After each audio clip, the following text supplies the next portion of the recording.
2026 সালের জন্য কৃষি ও গ্রামীণ উন্নয়নকে অগ্রাধিকার দিয়ে নতুন নীতিপত্র প্রকাশ করেছে চীন। প্রতি বছরের মতো এবারও চীন 2026 সালের জন্য তাদের 1 নং কেন্দ্রীয় নথি প্রকাশ করেছে। কৃষি আধুনিকায়ন ও গ্রামীণ পুনরুজ্জীবনের স্পষ্ট রূপরেখা তুলে ধরা হয়েছে এতে।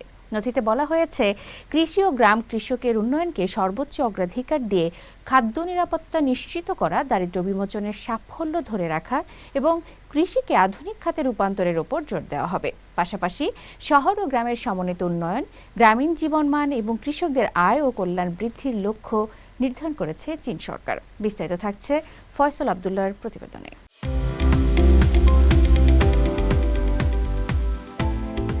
2026 সালের জন্য কৃষি ও গ্রামীণ উন্নয়নকে অগ্রাধিকার দিয়ে নতুন নীতিপত্র প্রকাশ করেছে চীন।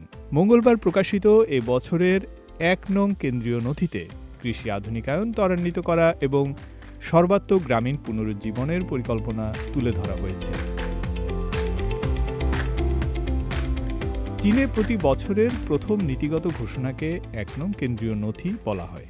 এটি সাধারণত কৃষি ও গ্রামীণ খাতে সরকারের অগ্রাধিকার নির্দেশ করে। নথিতে বলা হয়েছে, কৃষি ও গ্রামীণ খাতের দুর্বল দিকগুলো শক্তিশালী করতে হবে এবং 15তম পঞ্চবার্ষিক পরিকল্পনা সময়কালে কৃষি শক্তি বৃদ্ধিতে দ্রুত অগ্রগতি নিশ্চিত করতে হবে।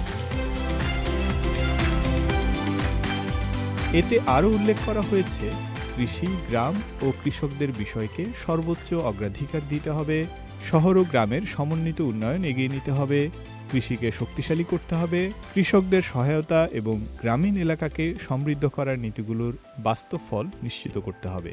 নীতিপত্রে জাতীয় খাদ্য নিরাপত্তা নিশ্চিত করা, দারিদ্র্য বিমোচনের অর্জন ধরে রাখা ও সম্প্রসারণ, কৃষিকে আধুনিক অর্থনীতির একটি গুরুত্বপূর্ণ খাত হিসেবে গড়ে তোলা এবং গ্রামীণ জনগণের জীবনমান উন্নত করার উপর বিশেষ গুরুত্ব দেওয়া হয়েছে। চীন সরকারের লক্ষ্য হল গ্রামে আধুনিক জীবনযাপনের মৌলিক সুবিধা নিশ্চিত করা এবং কৃষকদের আরও সমৃদ্ধ ও উন্নত জীবন উপভোগের সুযোগ সৃষ্টি করা। ফয়সাল আব্দুল্লাহ, সিএমজি বাংলা।